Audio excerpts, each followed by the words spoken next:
તો મિત્રો કરશનદાસ બાપુના હસ્તે આજે 13 તારીખના રોજ પરબધામ મેળાનું ઓપનિંગ કરવામાં આવ્યું અને કરશનદાસ બાપુએ તમામ રાઇડ્સોને કંકુ ચોખલે વધાવ્યા અને તમામ રાઇડ્સમાં કરશનદાસ બાપુ એમ કહી શકાય કે પોતે સવારી પણ કરી અને તમે જોઈ શકો છો તમામ રાઇડો છે એ રાબેતા મુજબ આજથી ચાલુ થઈ ચૂકી છે અને મોતનો કૂવો પણ ચાલુ થઈ ચૂક્યો છે તમે જોઈ શકો છો અને બધા જ લોકો સંતો ભક્તો છે એ પરબના પીરની અને અમરમાની જય બોલાવી રહ્યા છે. 3,500 ડમ્પર માટીના નાખવામાં આવ્યા છે અને ગ્રાઉન્ડને કડક કરવામાં આવ્યું છે.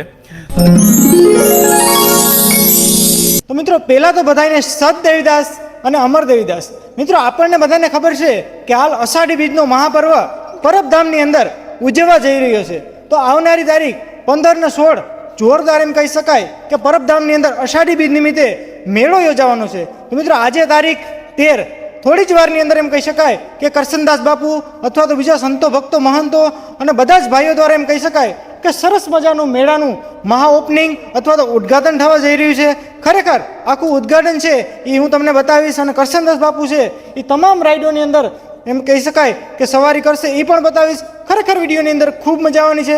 આપણો વિડીયો ફેસબુક ઉપરથી જોતા હોય આપણા પેજને ફોલો કરવાનું ભૂલતા નહીં અને યુટ્યુબ ઉપરથી જોતા હોય તો આપણી ચેનલને સબસ્ક્રાઈબ કરવાનું ભૂલતા નહીં, કેમ કે પરબધામના તમામ અપડેટ ત્યાં હું આપણી ચેનલ ઉપર આપતો રહીશ. તો ચાલો ફટાફટ સરસ મજાનો ઉદ્ઘાટનનો કાર્યક્રમ છે તેની સાથે જોડાઈ જઈએ. તો મિત્રો તમે જોઈ શકો છો પરબના મેળાના ગ્રાઉન્ડની અંદર કરશનદાસ બાપુ તથા સંતો ભક્તોની એન્ટ્રી થઈ ચૂકી છે. તમે જોઈ શકો છો. તો હાલ મિત્રો તમે જોઈ શકો છો સરસ મજાની એક બ્રેક ડાન્સ કરીને રાઈડ છે, તેમાં રિબિન બાંધવામાં આવી અને રિબિન બાંધ્યા બાદ સંતો ભક્તો મહંતો અને જે કંઈ શ્રદ્ધાળુઓ છે આવ્યા છે અને કરશનદાસ બાપુ તમે જોઈ શકો છો બધાને તિલક કરી અને સરસ મજાના અષાઢી બીજના મેળાનું પરબધામની અંદર ઉદ્ઘાટન કરવા જઈ રહ્યા. તમે જોઈ શકો છો જે રિબિન બાંધી છે એની ઉપર કરશનદાસ બાપુ છે એ પોતે કંકુ ચોખા અને એમ કરી ફૂલડે વધાવી રહ્યા. તમે જોઈ શકો છો થોડીક ક્ષણોની અંદર કરશનદાસ બાપુ છે એ પોતાના હાથે એમ કહી શકાય કે મેળાનું ઉદ્ઘાટન કરશે રિબિન કાપીને. તમે જોઈ શકો છો રિબિન કાપવાની પ્રોસેસ કરી રહ્યા છે અને ભાઈ ખરેખર બેકગ્રાઉન્ડની અંદર જોરદારથી સત દેવીદાસ અમર દેવીદાસના નાદ થઈ રહ્યા છે. તો આવો થોડીક ક્ષણો કેવો માહોલ છે એ જોઈ લઈએ.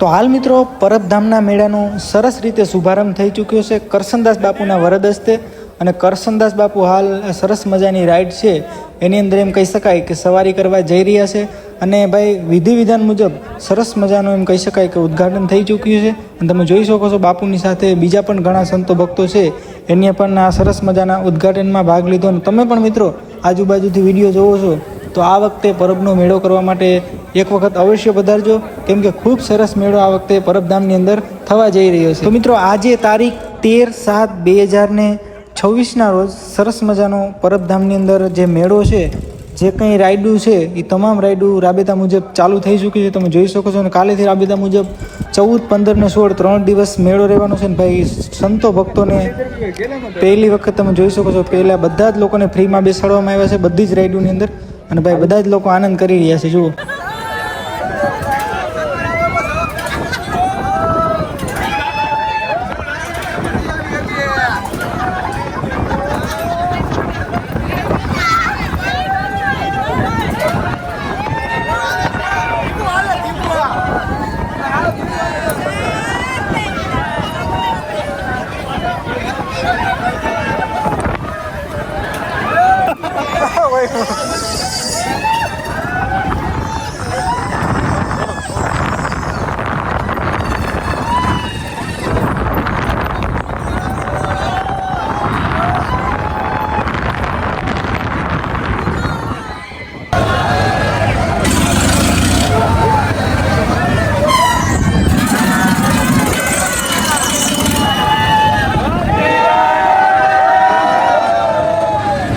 તો મિત્રો હાલ તમે જોઈ શકો છો મેળાનું ઉદ્ઘાટન કર્યા બાદ કરશનદાસ બાપુને તમામ સંતો ભક્તો છે એ સંપૂર્ણ ગ્રાઉન્ડ એટલે કે સંપૂર્ણ મેળાની અંદર પ્રદક્ષિણા કરી રહ્યા છે અને કરશનદાસ બાપુ છે એ તમામ જે કંઈ મનોરંજનના સાધનો છે તેને વધાવી રહ્યા છે. અને ભાઈ હસ્તે મુખે તમે જોઈ શકો છો હાલ આપણે પહોંચી ચૂક્યા છે કે જે મોતનો કૂવો છે એની અંદર સરસ મજાની એક બાઇક છે તે જુઓ સરસ મજાની ફરી રહી છે.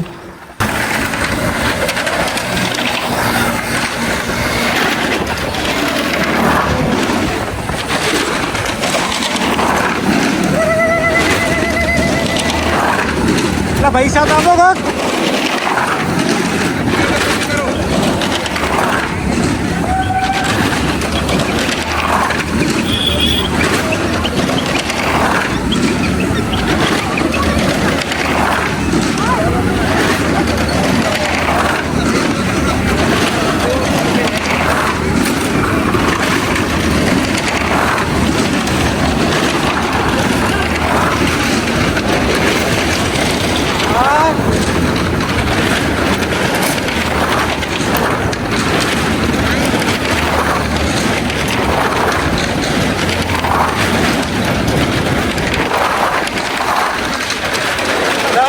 લઈ જાય.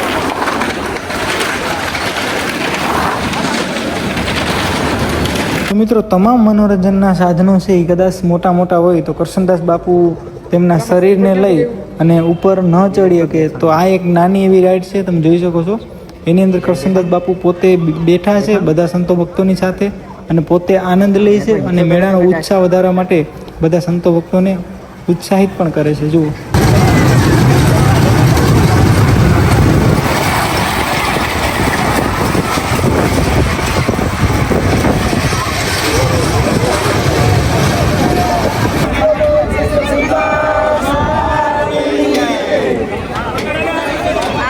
આપણે પરબધામ મેળાનું ઓપનિંગ જોયું. કરશનદાસ બાપુએ એમ તમામ રાઈડોની અંદર સવારી કરી એ પણ જોયું.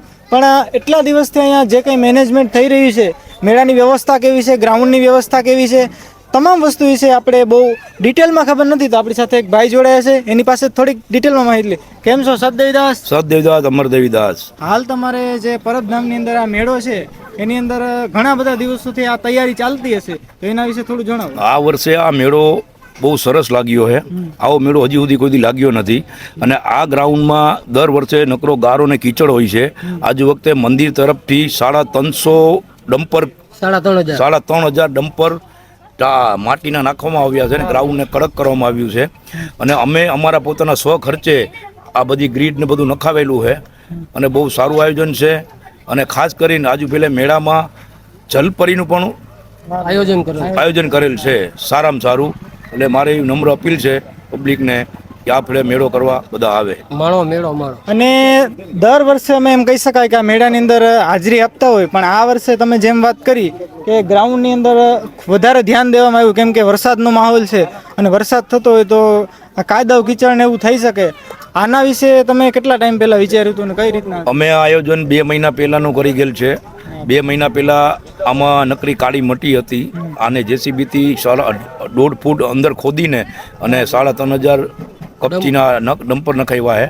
અને આને ગ્રાઉન્ડ એકદમ મજબૂત કરવામાં આવ્યું છે, જેથી કરીને 2-4 ઇંચ વરસાદે આવે તો પબ્લિક મેળો બગડશે નહીં અને પબ્લિક સારી રીતે આનંદ માણશે.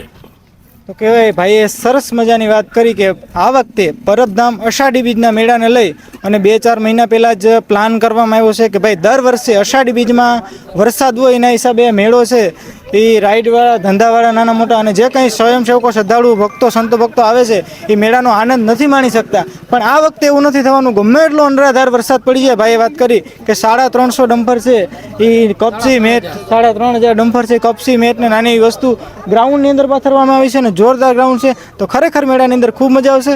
બધા આવજો. સતદેવીદાસ.